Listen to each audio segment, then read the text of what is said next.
시쯤이 하나 놓가 간다. Walang hamlong ako, wala uremang.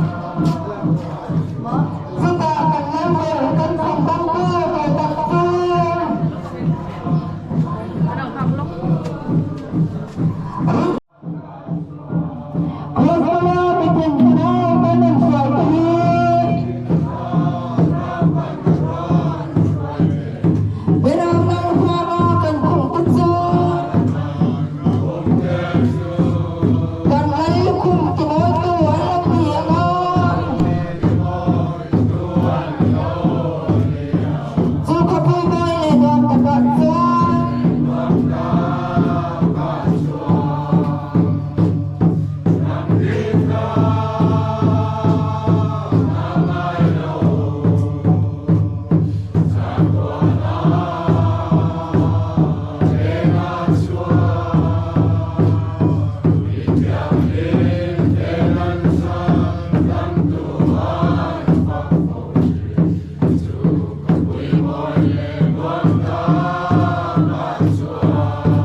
hiền ấy cũng biết nào so học của cái thì nào thì ta thì rằng chỉ cái nhìn thế nào ôi lắm mong còn ôi lắm mà son học của anh cái liệu tổ bốc cả cũng bây giờ cái thì tầm phết cũng xong như là cái chứ cái tổng bây giờ ấy với nào cũng nu đi lại mấy bar cái hàng show nữa tôi cái gì á em mua vì thực sự này thấy quảng trung để ở đây trên ta đến đã cuồng cái này cuồng là cái nào với sự phát triển mình thế đến từ cái này nghề nào học toàn anh ấy mà sai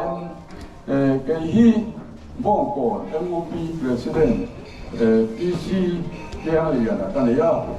cho buổi nó hơn cẩn thận ông về tôi anh ấy chú nào rồi đó cái thì là cũng quan ngại lâu cái nào có thể là cho mấy anh đông từ thế đầu tư sẽ là cái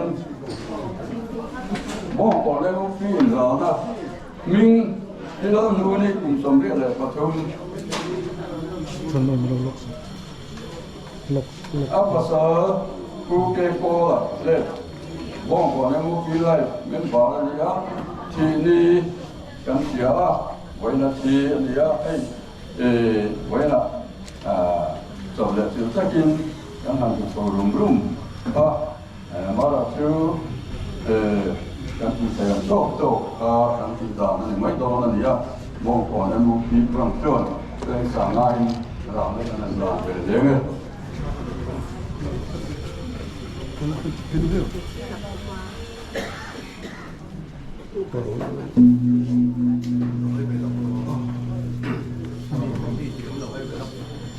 이거 더 들어.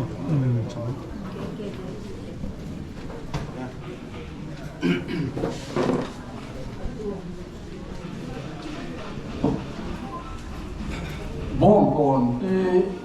bây giờ nó cũng mà khó khăn khi mà cho chúng mình thì cần thiết trong kiểu mấy sống biết để bằng cần thiết này họ là hiện có quyền chương cái một thi anh làm tròn chuyện đó cấm tầm bao đấy cũng rèn mấy thì chuyện này một chỗ in ngay chỗ người ngay ở mà thế có thì chạy hiện này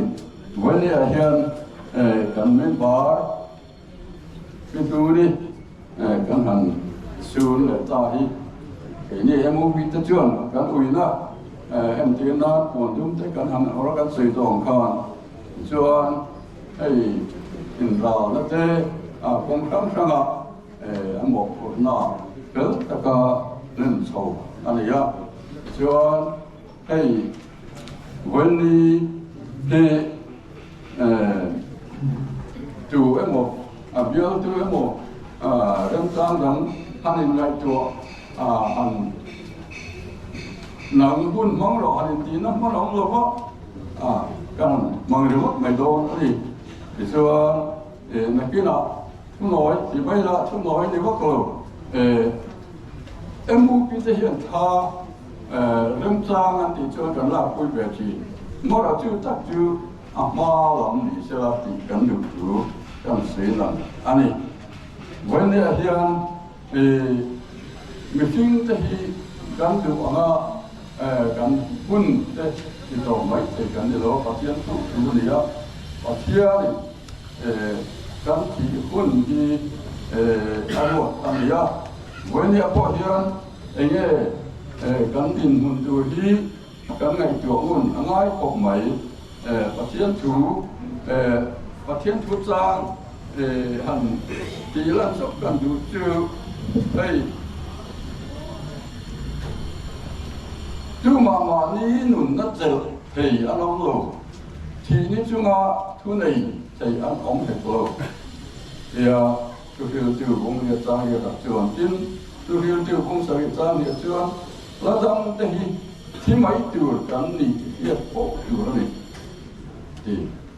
là rằng hiện thì mấy từ cắn đi cần hiện bộ thì coi một lễ chú thì vui thế cần nhìn rõ anh ấy vấn đề hiện thì cần quân kan alam hun hi chu man kan pelwa kan inrin poimo missing chuan ku riu chu ve kan missing chuan thi chu ngai tua thin tin thi thu hi kan ngai tua thin poimo he bible na min ta ko ania chu wang chuan hiện kan nó lung mo takin kan liam thu zel mai chu ni ya chu hong kong ko la mo mi som lia lai panga kan thi na ni eng tok mai ya chu wang chuan thut thi oma pathian ngai chuan hu la te kan an la top min on la top mai ni ya chu wang chuan kan in rarin thi na turin ke ni kan kum upat na hian la pa min nai ti se tiวันนี้อันทุจริตอันนี้ที่ชวนกันสู้นั่นนี่กันวันนี้ที่กันนั่งที่ที่นั่นดูเรื่องที่นั่นกันเสียงกันกันสบายดาร์กวางบ่อยใส่กันจุ่มเสียละจุ่มชวนกันสบายดิ่งอีละเจ้าไหนเดี๋ยวอู้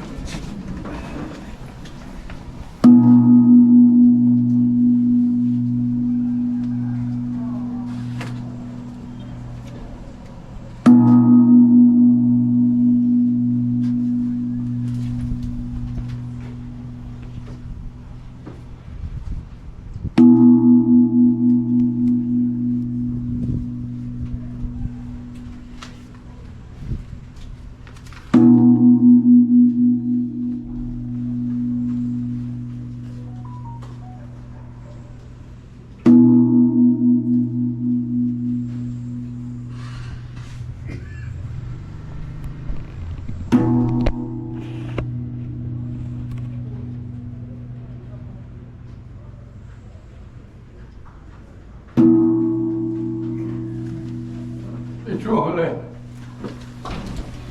ta thì có một cái là làm tuần hoàn được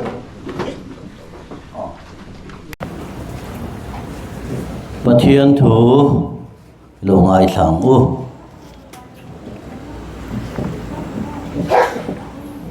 Jopa Bung Som Pali Chang Khata Chuan Mei Chin To Mi Sing Phot Chu Rei Lo Te Dam Boina Khatani Pangpa Rangin Lo Chua Ka Avoi Le A Lim Thang In A Thok Bova Aum Hlen Lo Chang Soma Chuan Ma Se Mi Sing Chu Athia Arirala Ani Mi Sing Chuan Atharau Atha Khonge Aum Tak Chang Som Palia Mi Athi Chuan Anung Le Angem Ni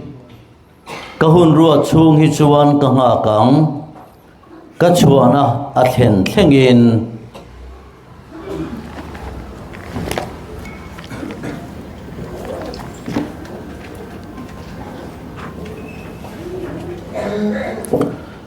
Korean Thon Ni Bung Nga Changa Chang Hian Tin Chumi Nge Yatan Mi Bua Sai Tu Chu Pathian Ani Zakham Na Tharau Min Petu Kha Chuti Chuan Taksa Kan Om Chung Hian Lalpa Nena Kan Om Lo Ti Siain Kum Khua In Muang Takin Kan Om Thin Muthe Kal Lavin Rin In Kan Kal Zok Sia Muang Takin Kan Om Kati Taksa Lava Lalpa Nena Om Kan Du Zok Pathian Ma Trung Trai Ni Ku Nam U Lalpa Chung Nong Ber Kan Pathian Min Mangai Tu Vaina Hian Kan Rong Bol Pui Pilal Nuni Thina Wangin Ama Kan Thana Kan Vui In Khom Mangin Lai Hian Kau San Ho Te Lalpa Kan Lo Kal Khom Ani Thina Awangin Mangai Kan In Chen Thina Chu Thina Awang Chuan Lungai Takin Kal San Chung Kwa Te Rong Bol Pui Te Kan Om Thina Ni Voina Po Hian Lalpa Kan Pathian Pilal Nuni Na Kal San Ta atu le afate kausan ho te po lalpa mituinen lungai na ina chimin he muna hian kan lo kal khom ani amaro chilalpa kan pathian voina hian pinhu ni hi mishing chongin athi tin soi maila voina he lalpa kan pathian thina nein chatuan nun nei turin lalpa kan pathian nangman ine nei ruai ta zo ka ni ti hi kan sia chujui thu ina min shil dan po ani lalpa kan pathian thi nu pia hian nangman khopui moi tak mai min buat saya chumi buna chuan chatuana chol do turin nangma ring tu te chulalpa min ruai thena ni ti kan sia ni thina lali suwa krista thina le thole na wanga chumun ro pui tak min buat sai saka wang chuan kan lo mai ne na lom thu kan on thil chea pinu ni ngei po chung muna chuan i suai ta ka wang hian kan lo mai ne na lom thu kan on thil che ni amaro chulalpa kan pathian kal san tak te voina hian mit tuine lungai na ne na om mek te hi nangma thir dan min zir tir lo chuan voina hian hun seom tak mang thein kan omani ti kan in sia ni chuwangin lalpa kan pathian he thina a ruang dai te tin ama kan zalna lei telalpa khir lova he chatuana indena yom ngenga omna lam chunglam khir thiam thei turin khongai takin min buat sayang che voina hian he thina hi lalpa nangman mal somna ron chan tila he thina mang hian nangma ni ro puina ron puangla nangma choi moin lo mang che akal santak atu le fa te bi takin lalpa nangman thamuan na om puila he thina a hian lalpa nangma ne na om ho thei turin om dun thei turin khongai takin buat sai tharang che lali suwa krista mingin kanon dila che amen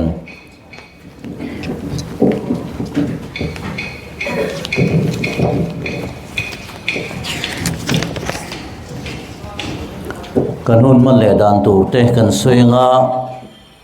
chung ko ai o tu soi tur zo tin chingi ma chingi afanu kan som anga chumi zo chuan thlamuan na thu cha kan soinga thlamuan na thu cha kan soi zo hian chong trai sakna mang turin upa ke la ro tlinga kan somonga anin chong trai na man zo hian la athanom sa kan sa anga chu la kan sak zo chuan mal som na min chin turin reverend zevalal nu na kan somanga ti chuan thalak le tu lam am te la ya kan tianga semizo than mo lam pan pui ni in thana hian upa ala ram ma kan unamong vele tung don ani chung ko ayo tu sei tur afano ma chingi lo som o yang tu rahi thì dầu sai non pung kho ma in hút tak te in kalsana in non ngai pui mo kalom hle lom thu ma sai in khil chewa kapa kanu hi kapa in kum sang khan sakwa som kwa panga mars thla khan boral sana kami no tang khanin artisel na te atanyama ma hi lung hi leng kapa hi ngai te em thina chi chang chon ama hi bi in thla shung mi tak mei ze zo takan dia khilam ki hoi ro khilam ki hoi ro khilam ki hoi ro a kho har thu te alung len thu te hi soi ngai reng lowa kanu ka pa hi ngai lo mi ka ti thina ngai ja soi ve bor te che hi ka ti thina ma se chu tiang mi zia chu ani lawa angoi reng thina chu tiang chuan alung a leng in a khwa hi har em a ama hi mizoi tak ania atule afate hi min mangai em a chu tiang chuan in chung kur ta hian a poi mo a katan phei chuan ka thian nu ania kan nu ni boka ka eng kim ania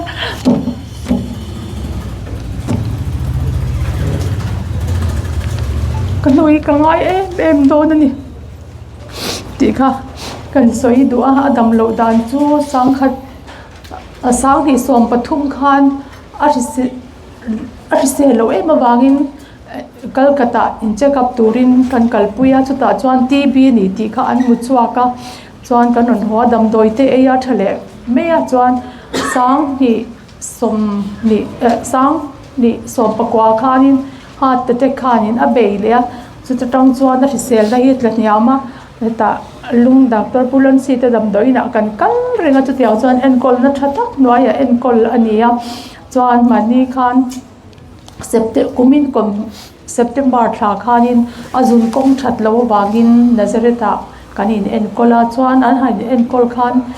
azun kong chawani lo ama hi a chuap lam te po a thalo ani ti te an bu chua ka chuan zan kha chu a tho a ha buai me ma chuan ni khanin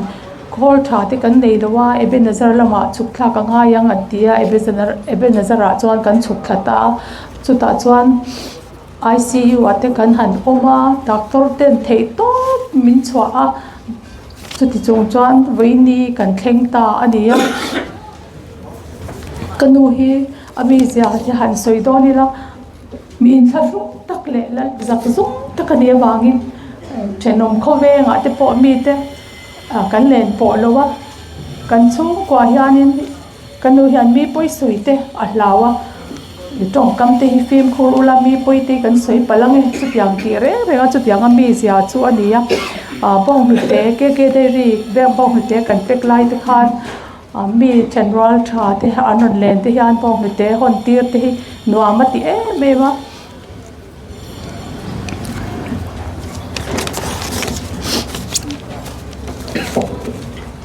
chatni te po hi thei to kin siron ve kan dom lai chuan akal ve thina ma se a risel na a that lo wangin adu ang te po yan akal thei talo ania tur mun hi kan thleng ta ania a soi tur tam tak chu oma ma se voini a hianin tukin jinga kanu hi that dam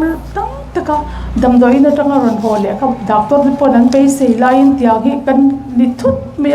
ril ro atha phange ema om tan po kan thiam lawa voini a hianin soi tur po ka shelo me lo tha thiam phot me teu su ka sei thoi tok ni me ro se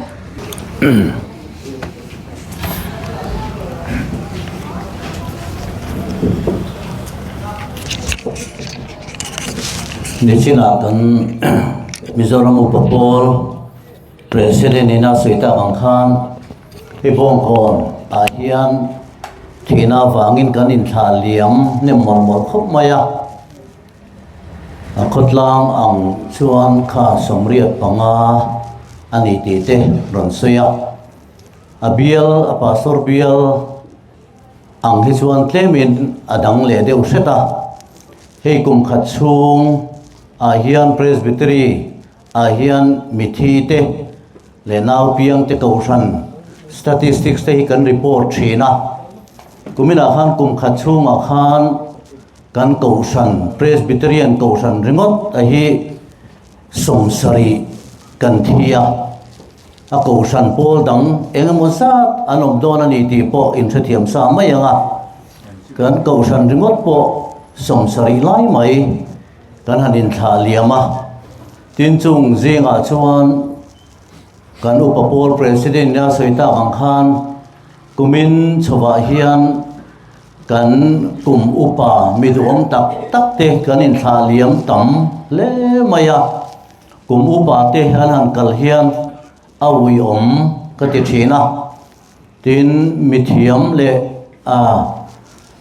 thil khezau an ni an thiam na ten hriat na te kha an kal liam pui tok mai thin si mi then khat phei chuan upa kum upa anan kal liam hian library pakhat hi abo zelani tiang te poin an lo soi hial thina an hriat na an fin na an thiam na an experience zong songa kha an kal pui to thina wang hian au yom em mai thina ni chu tiang chuan hei kumena hian kum upa te kan hanin thla liam mol mol mai a uyom du khop mai ani tin kha kan soitel ram do chu soi na hun ani empo ka thiam chia lova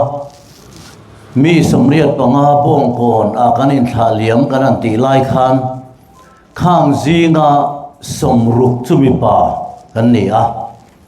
chung zinga somni panga chu be chia an ni chu chuanin mi pa kan thi tam zia e kan thla thiam mal mai na rin oma mi pa hi kan liam mol mol le zuala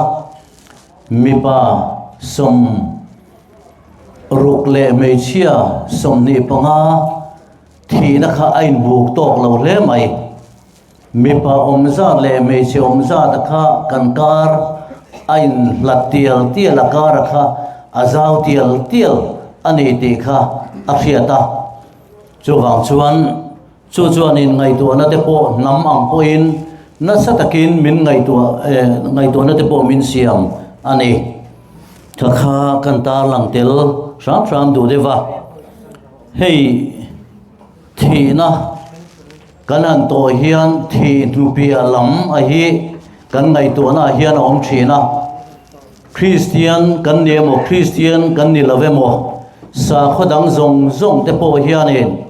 thi nupia lam chan chin hi an sui vek thina mizo Christian kan ni ve ma po in kan pi le pu te po in thi nupia lam chan chin hi an lo sui thina mi thi khuwa ti te pial ral ti te po hi an lo sui thina chu mi muna mi thi te om dan tu a po hi ngai tu na te po lo na in chu tiang chuan an lo sui thin ani sa khodang te po in kan thi chuan chu mi muna chuan kan kal do na mi fel te chu van rama an kalanga mi sual te chu shem munan kalang ti hi soidan ani veka chu Christian a po hian Christian a po hian kan soidan kha ani a maro chu tiang chuan kan han soya kan thi nupia lam chan chin a hi ang puto tuma kan om lova thi nu a lo let le a hi a emo thon thu le a ti de we chu om bok ma selangin chu tiang anga chu kan om lova thi nupia lam chan chin non soi the kha chiang tagaron soi the hi kan om lova ni chuwang chuan kan thi hianin kan chunga enge lo thleng don ti hi ngai tu na hian mi hring zong hianin kan nei vekani he hria thiam lo thil thuruk hianin mitam tak chu kum tam tak chung ati hril hai to thina ni mi then khat phei chuan thi nupia lam chan chin hi an chui thina mi thi tho le a van ram emo a sem mun lam ani emo han phang nia in soi te po hi an lo ko ma chung mi te mang te po chuan thi nupia lam chan chin akha research te po kha beinan te po hianin an lo mang thina ni chumi chu khovel fin na atang hianin eng tik honai mo chuan mu chuak ve mai don ni om anga hanin sia na te po hi an nei ani research an be zela ti chuanin thi nupia lam chan chin sia tung khanin an beya he thi na thuruk thumak khovelina sia thiam phak rual lo hi eng tik honai mo chuan fin fia mai don ni om anga in siat na te po kha mi thiam te a hianin a om ani voina hianin kan soi do chu mi thiam ten thi nupia lam hi an chuya eng ti khulai mo chuan lamu chuang mai don ni om angin anin siat lai hianin heng ho mu chua huna hi voina hian keini Christian te hianin ngak lel taka lo be sei tur kan ni reng em ti ani ani o mu chua hun tur hi lo be sei tur kan ni em khovel in he thi nu pia lam hi azonga azon buai mek lai hianin keini lali su Krista ring tu te roi chuanin chumia chuan kan buai ve ngai lovani lozon buai ve po hi kan ngai lovani thi nu a hian enge lo thleng don ti hi khovel hianin fin fia tum ma sela keini ero hi chuanin he thi nu pia lama hi enge lo thleng don ti hi kan Bible kan pathianin min lo puan chua sak vek to zo kani kan pathian tu hian enge ni thi nu pia hianin kan chunga lo thleng don ti hi min sil fia vek to ani pathian fa pa Isu Krista hi kan chandam tu ni thi na ta thole lali su Krista a hi kan chandam tu ani ti ring tu te chu kan thi huna chuanin lalpa ne ra hian kan om don ani ti sian na nget takin kan nei ni chumi chu korin thon ni bunga kan an chiata ka po khan chiang takin ain zia kani kan om na le in hi thiat ma sila wana in kuta saklo chatuana om tur pathian ne na ta in nge chu kan nei ti kan hresia ti in tir ko hianin ring tu te chuanin khovel mi te na an hriat ve lo hi kan neya kan hriani ti hi tir ko pola khanin alo puang to ni ama tir ko pola ve khanin kan sual te wa Krista athia thana ta ro pui ta ka athole na thu kha aron soya ti chuan ani chuan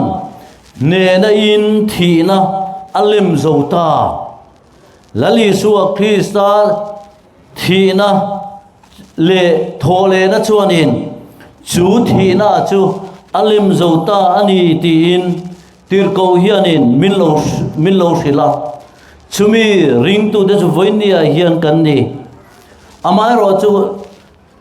Krista du lo tu de chuan pathian ro rel na rap thak tak chu an ma chon do na meidila chatuan atana pai an ni don ani ti te po kha thupuan a te po khanin kan mu ani voina hianin kan thi huna hianin kan chunga hianin enge lo thleng don ti kan hrecha khani chuan acha na dik tak hi kan Bible a hian a omani chumi chu kan omna le ina hi thiat ma sela kan nun na hi thina awangin he khowela hian top ma sela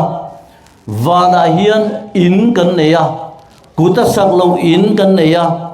chatuana om tur pathian ne na ta in nget kan nei ni ti hi voinia hian athar kan hriat apoimo le ani chuta chuan chu zo na chana chu kan pathianin min hrinani khovel mi ten hriat an cha thi na thuru ka hi lali su Krista than lo ruak ta lali su Krista an zal na than lo ruak ta chu chuanin min ti fia sak ani voina ngai po hianin kan rim lel lova kan rong bol pui kan nu kan pi pil nu ni hi he khovel trong kam a chuan athiani kan ti a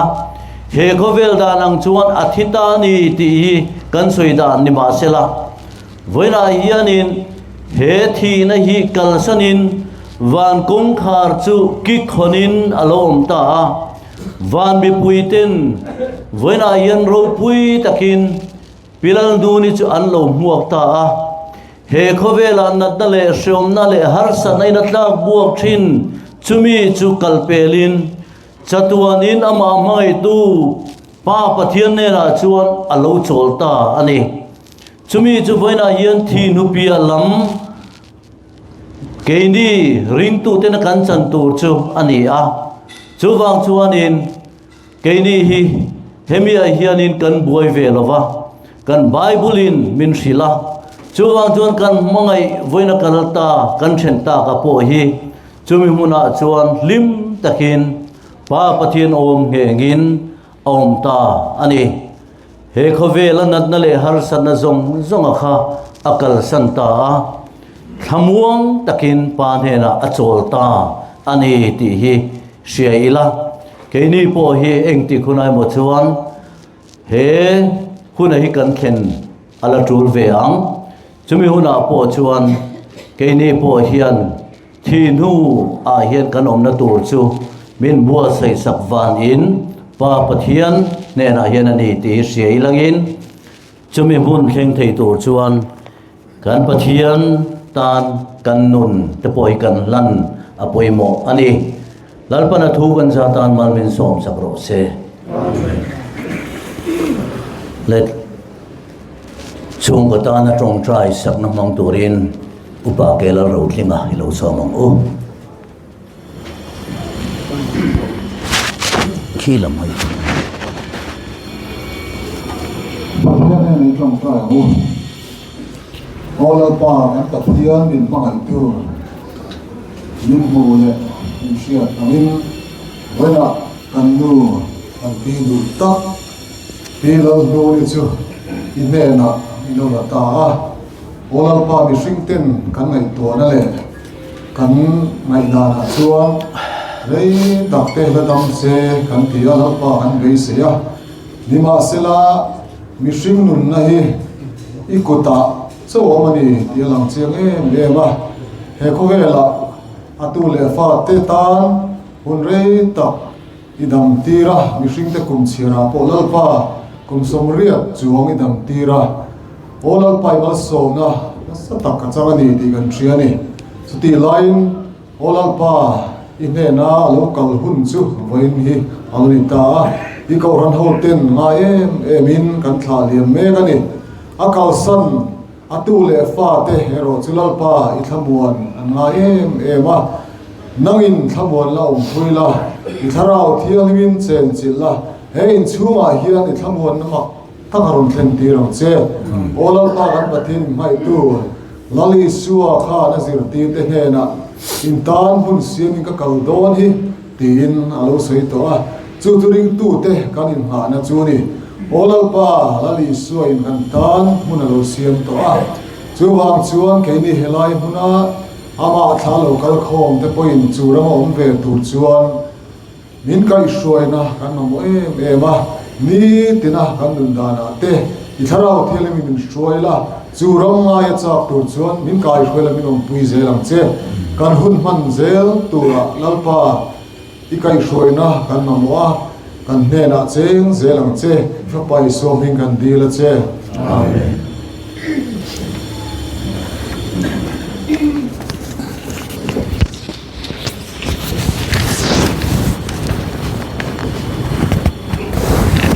van mun ro thui mangai ram khi mi thiang lim te na ni an ni ne na cheng ve turin vel thil te chu pai la hela hi kan sa anga kan sak zo hian reverend zel walan munan mal som nin buin khon mi min chin don nia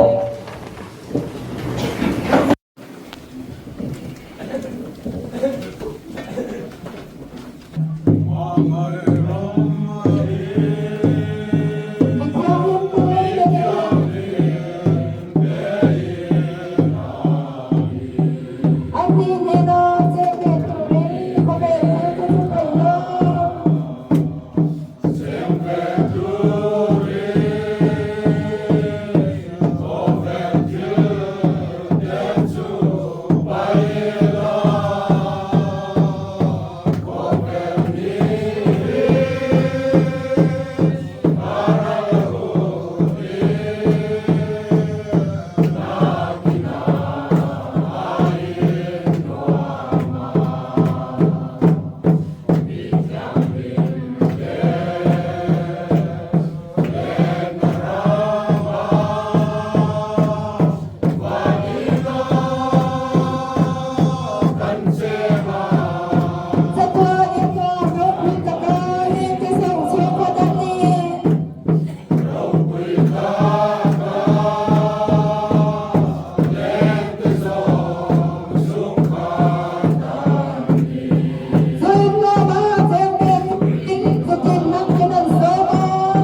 ธียนขบวนนะ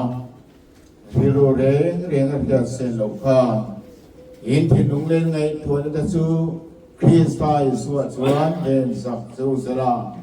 ทุนายานกันแล้วไปสวดคริสต์ถัดนาเตปาปฏิยานมังไงนาเตสราทนิโปนเลเจพินดมตักซูพิลานูนินักสันตุเลฟาเลสุงกวาเตจุมาเลอินซาเนนัสตุอันเชนิโลมเรนโรเซอาเมน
Patien tu, chia răng á, chia rồi, nó trồng trái răng á, trồng trái rồi, lấy biệt na, nó trồng trái này in cần trồng trái rồi răng á, chia cần bùn, mình đàn tu này sẽ là, patien tu ngay thẳng, anh kiếm thì thấy patien chuan, thế cần u nào, khi là nu ni thà rau hi lạc, alo ren kita á, chiu vangin kan lalpa isu Krista zara chatuan min na chang tu ra thole na chu hing lo to pa chen tatin atak sa hi le chunga le chu le ya vai bu ta kan da ta ani dan na le ya in hi thian ma sila wa na in ku ta sak lo chatua na tu pathian he na ta in he chu kan nei ti kan se si a an dil tam le to lo wanga an tui hal le to he lo wang ni na em hek lo wanga lum reng koin ati om hek lo wang beram no lal thut pa lai om chuan veng tu ani anga nun na tui khura te suayang pathian in an midata mit tui zong a su pai tawang amen pathian mai tu lahu olal pa chungnung ber kan pathian min mai tu nang inom lobata ma min dina ifa atan lalpa ichatuan rolo puya ne na om turin mifing tamin dina olalpa he venia kan pi alnu ni chulalpa he khovela jin kong te jovin nangin ani chin he nai lo lata a lalpa chung te then rual ten kan ngaya kan thagela amaro chu nang poni thagela ni ti kan sia e nangin ni lo kuwang a lim takin om don ti kan sia a akal san achung te atu le fa te jinga amun ruak te nangin rong ruak khatla I tharawin om puila ti sha le tharawa mal som la en kol lang kai suai la kan du e lalpa kan jahian kan malam hun min thir tirla kan ta nei hun bua sai ju thim lunga thir renga se renga kan khovel nun te kan man ja te na turin Anja hian I tharawin min thomang che lalpai su Krista min kan bi che amen kan pa van me ning som ro se yaram lo thleng ro se idu zong van an tiangin lemin te ro se ni tin kan ei khopin so min peang se kan chunga thil tiswal tu te kan ngai dam angin